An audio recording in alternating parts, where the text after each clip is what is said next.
Hey everybody, today on Digital Driver we'll be talking about the online multiplayer of the Horizon games and how it will be changing in Horizon 4. We'll start with how the multiplayer worked in the first game and how the changes for the second and third games built on the experience, some of the issues those games had, and some ideas for how those issues could be solved. Then we'll discuss what Horizon 4's new system brings to the table and how these changes might impact the online racing experience. With that, let's get into it. In the first Forza Horizon, there were no series races online, just single races. You would select a playlist, vote on a class, pick a car, do the race that the game chose, get some XP for finishing the race, and then go back to the lobby to vote on the next class and do it all over again. It was pretty basic, but for the first game in the series, it was sufficient enough. For Horizon 2, I think they wanted to expand the online racing experience to feel bigger and more engaging. They took away the playlist from Horizon 1 and replaced it with a mode called Online Road Trip. Joining a road trip would have you choose a car and then place you right back where you were in the open world, but now in a multiplayer lobby. Other players will likely be in an event already, but once they finish, a checkpoint will appear, guiding you to the next event in the series, and a timer starts, telling you how much time you have to get there. It's not a race, but once the first player makes it to the checkpoint, the timer drops to 30 seconds, which adds a sense of urgency and helps to move the game along. Once you make it to the event or the timer runs out, you're awarded XP based on how close you were and if you've banked any skill points. All players are then put into the event you drove to, and upon completion are awarded XP for various things like finishing position, skills, and whether or not you're in a club. After finishing the fourth event, the winner is determined based on who got the most XP. This system was largely carried over to Horizon 3 under the name Online Adventure. Online adventures are similar to road trips, except they allowed you to choose if you wanted to do races, playground games, or a mixture of the two, as well as letting you pick one specific class to use or getting to vote for the next class after each championship. They also added even more ways to gain XP, which, again, is what determines the winner after the fourth race. There's Position, which awards XP for the place you finish in, Skills, which awards XP for completing skill chains, Clean Racing gives it out for things like braking to avoid other players and avoiding crashes in general, Perks give it out depending on what perks you've unlocked in the single player, Club gives it to you for being part of a club, and lastly Team, which only applies to team races, but will give everyone on the winning team some bonus XP. All of these things counting toward your overall standings in the championship means that getting a good finishing position isn't necessary to do well. I think the intent was to encourage cleaner racing, since crashing takes away skill chains and also affects your clean racing skills, both of which are necessary to maximize XP. Personally, I thought that attempting to give an alternative to just getting first all the time was refreshing. If you wanted to be the best, you had to figure out how to make your car drift corners easily while still maintaining speed and control.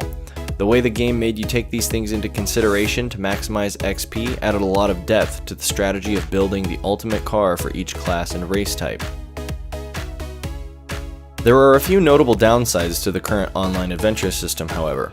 First off, if you're finishing in first position consistently, but someone else is drifting around and getting a big skill chain, you could still lose to them overall. It can feel wrong to win in position, but not win the race. Another downside is that, even though it primarily discourages crashing so players don't lose their skill chains, it can encourage others to crash players specifically to take their skill chain away. Now that we've discussed how the past Horizon games worked and some of the pros and cons, onto my main point. Horizon 4 is changing the online adventure to team adventure. What we know about this so far is that you will be put into a team anytime you get into an adventure, and that XP gained will no longer affect your finishing position. I'll let the creative director of Playground Games, Ralph Fulton, explain. And yeah, I think what we're looking at here right now is a pretty newly revamped PvP multiplayer mode called Team Adventure. So if you are familiar with previous Horizon games, as I know you are, absolutely. Online adventure has been the way you go and compete with others in Horizon games online. And the format has been broadly similar for the last couple of games in that it's all about the open world. It's all pretty seamless, so you don't have to wait in lobbies, you're always driving, you're always in control of your car, and it takes you on a bit of a tour around the world, and you'll do races, or you'll do games, or you do a mixture of both depending on what you've chosen. That format is great. What we've done this time is a couple of things. One, we have made it like genuinely skill-based, genuinely competitive. So the person who is first will be in first. Skills doesn't augment that anymore. Clean racing doesn't augment that anymore. Okay. So it's a real test of skill in this kind of competition. And then the second one is reflected in the name. It's now called Team Adventure. That's what we're looking at here. So everything about this mode is now team-based. Right. So the points are based on how your teammates are performing just as much as about how you're performing as well, right? I think that's absolutely key, and it's the root of why we've made this decision and gone in this direction. The problem with online racing sometimes is that if somebody gets out in front, you're pretty certain they're going to win. It's kind of a foregone conclusion, and other people can become a little bit less engaged in the game. Maybe they quit out of the game. Nobody wants that. It's not good for anybody in the game. With team racing, maybe you're not the fastest in the field, but even just battling for second last, you could get the points which are pivotal for your team that actually you end up winning as a team. So everybody can make their contribution, kind of regardless of skill. Everybody gets to make their contribution and help the team, and now everything is team-based within the game. So they claim that this will make online racing more competitive, the idea being that taking away the skill chain and clean racing XP will have players focus more on position, which in turn will make the racing more competitive. But some of the things he says are contradictory. For example, he says your position is the deciding factor in how you finish, but then goes on to say that everything is team-based and regardless of skill you will be able to make your contribution. So how much will the team score affect your individual score? He also says that a problem with online racing games is that if somebody gets way out in first, the rest of the players may get discouraged because there's no way to catch them. Although I agree with this sentiment, they've already solved this issue with the current version of Online Adventure, since you can still win by getting enough XP, regardless of how far out first place is. But in the new Team Adventure, if somebody is way out in first, you'll have to rely on your team to help beat them instead of your own abilities. This sounds to me like it would make the game less competitive on the basis of individual skill, and more dependent on which teammates you end up with and if they will be able to work together. Another thing to consider is that they've already had team races in Horizon 2 and 3. If your team won, you would get a small bonus to your XP, but compared to what you could get for position, skills, and clean racing, it was negligible. This made it feel like you were more invested in winning as a group, when in reality it added little depth to the scoring, and in my experience actually encouraged more crashing and reckless behavior since it gave players a designated opposition. Add this to what I said earlier about the crashing being less discouraged since you don't need to hold a skill chain, and I fear that the new system could encourage or even reward crashing much more than the current system.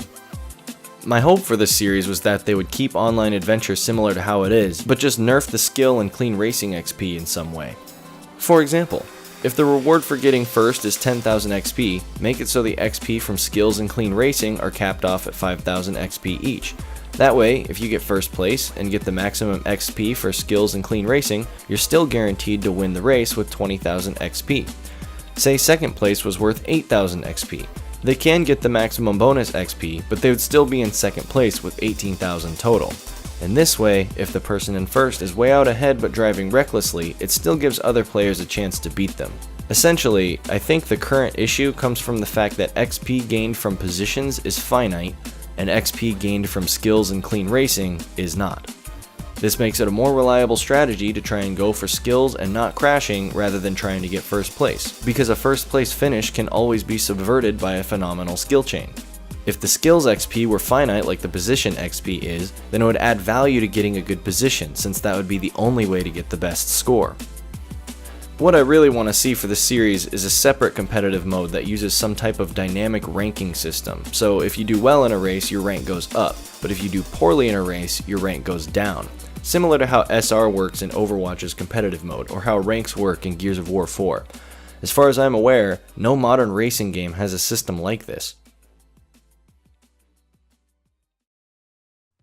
In summary, I think if Horizon 4 had altered the online adventure by just nerfing the skill XP a bit, then added a separate competitive mode that was based on position only and used dynamic rankings, it would have allowed us to have the same freedom and variety of builds that the current online system allows for, while also satisfying that competitive itch that many of us can't quite scratch.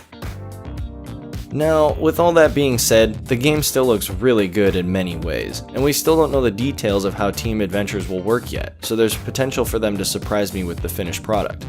What I'm really curious about is to see how the community will feel about this change. It seemed like many people never realized that getting skill chains would boost their position in the championship with the current system, and I'm sure many of those same people were frustrated when they would get first position but still not win the race.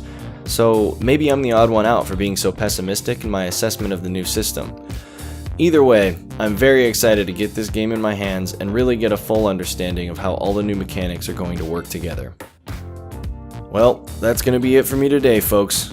If you liked the video, don't forget to subscribe. This is actually my first video on YouTube, but I'm looking forward to making more. My release schedule might be inconsistent at first, but as time goes on, weekly releases are the goal. Anyway, thank you guys so much for joining me on my first video. I really hope you enjoyed it. Remember to race quick and drive clean. Until next time, this has been Digital Driver.